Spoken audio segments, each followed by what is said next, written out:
Una ndoto ya kumiliki simu ya iPhone na unatamani umiliki simu ya iPhone? Basi leo nimekuletea njia rahisi ambayo unaweza una uwezo wa kumiliki simu ya iPhone pasipo kuwa na hela kabisa. Nifuatilie mwanzo mpaka mwisho wa hii video, utaweza kujua namna gani unaweza kumiliki simu yako ya iPhone. 2026 ni mwaka ambao unaweza unatimiza ndoto zako za kumiliki simu yako ya iPhone. Kwa mtu ambaye anataka kutop up simu kutoka simu fulani kwenda simu fulani, yamaanisha iPhone fulani kwenda iPhone ya juu yake, hiki ni kitu ambacho unatakiwa ukitazame kwa makini na ukisikilize kwa makini, na ni tahadhari ambazo unatakiwa uzichukue kabla haujaenda dukani au sehemu yoyote kufanya top up ya simu au ku exchange simu. Yani una simu mfano 11 unataka upate 15.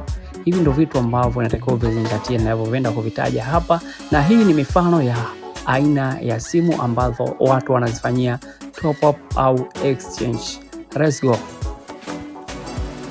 Kwa iPhone 11 Pro Max ni kianzio $420 na 11 Pro kianzio chake ni $380. Ikiwa 11 Pro kianzio itakuwa $300. 13 Pro kianzio ni $480 na 13 Pro kianzio $600.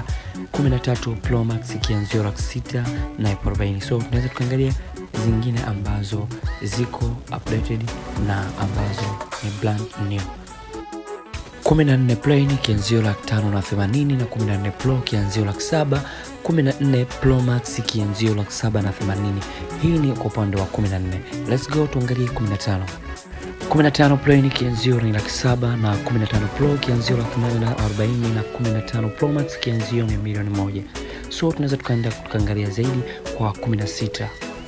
16 Pro kianzio ni $840. 16 Pro kianzio ni $1,000,000 na $80,000 na 16 Pro Max kianzio ni $1,000,000 $280,000.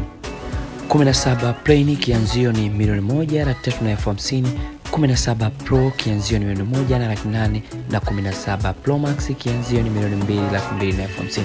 Hii nimekupa list ambazo za simu ambazo ziko update na ni brand new. Kwa unaweza comment hapo chini nikuletee list na top up za aina gani.